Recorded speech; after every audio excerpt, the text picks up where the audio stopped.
Hello, Elementary Art Stars families. Today we thought it would be fun to share with you a little bit of our drawing skills and techniques we use to make this Pueblo scene. It's one of our favorites to teach from our Native American lesson series. We used black marker, but you could use just pencil, black crayon, colored pencil, whatever you have that's available. Just get a piece of paper, could be copy paper, whatever you have. And we'll probably start off by making a line here for the ground. And for our first Pueblo, so this is specifically Native Americans of the desert Southwest here, and we're going to go up, over, and down. Just like that. The corners can be a little bit rounded. They don't have to be sharp corners. And then we're going to do a diagonal line going downhill a little bit, and then straight down from there. So that shows sort of like the 3D side to our Pueblo here.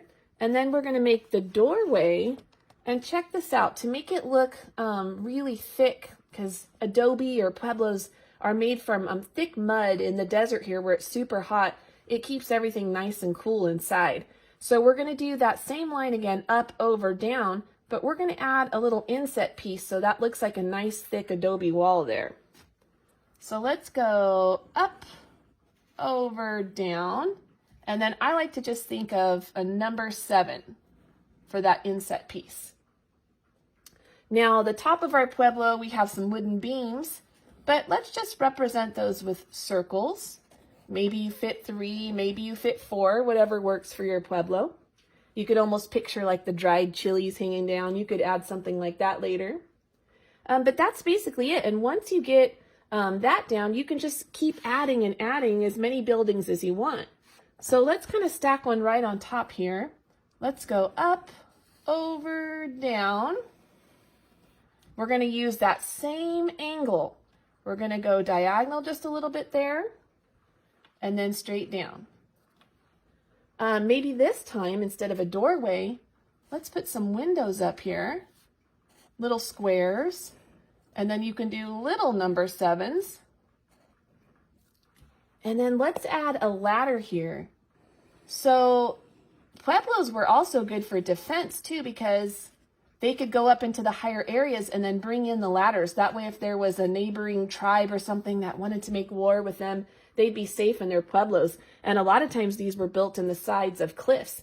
You can see like ancient ruins in Utah, Colorado, New Mexico, Arizona. Super cool. Now check this out. This is a really odd shape for this top one here. It's almost like a stair-stepping line. So you're going to go up, over this time before you go down. So let's start right about there. Up, over, down. Now we have 2 of our diagonal lines.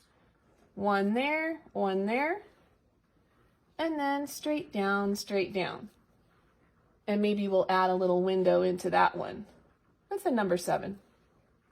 And like I said, you could keep adding on and on. Maybe we'll do one more over here. The diagonal line. Maybe this one has a door again since it's the bottom level. Maybe the beams. And you could keep going from there. Now I'm going to switch to a black crayon because I want to do a little bit of shading here, but I want to change the pressure. I want to press down dark in some areas and lighter in other areas. And with the marker, you can't really do that. So what I'm going to do is color in the 3D side black. And I'm going to go pretty dark and then lighter, lighter, lighter as I get to the bottom. And I'm going to do this for each Pueblo. So dark, dark, dark, lighter, lighter, lighter on each 3D side.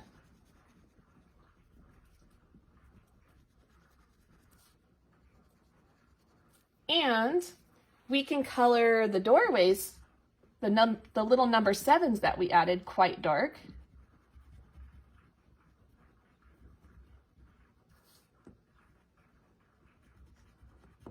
Show some space there. Even these little guys.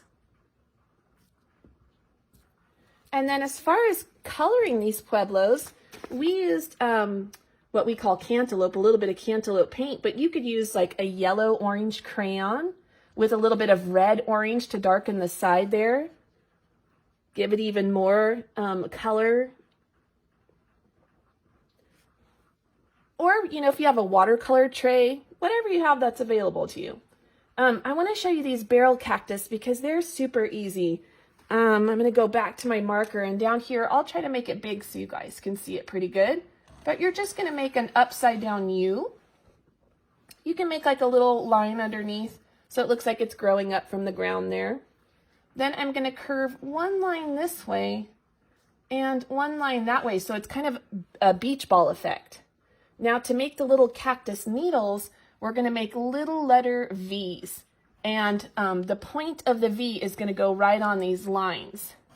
And that's just a really fast and easy way to make it look like a prickly cactus.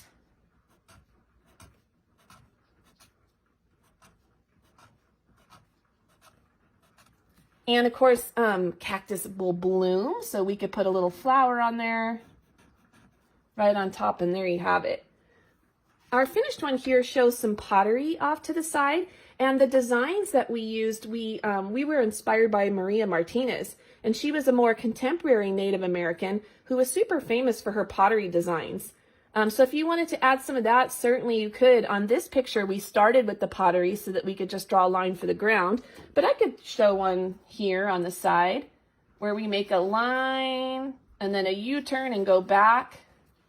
That's the opening of the pot, and then go in a little bit and then just kind of curve until you get to the bottom. So this is cropped. We don't actually see the whole entire pot there. And you can just add your stripes and designs.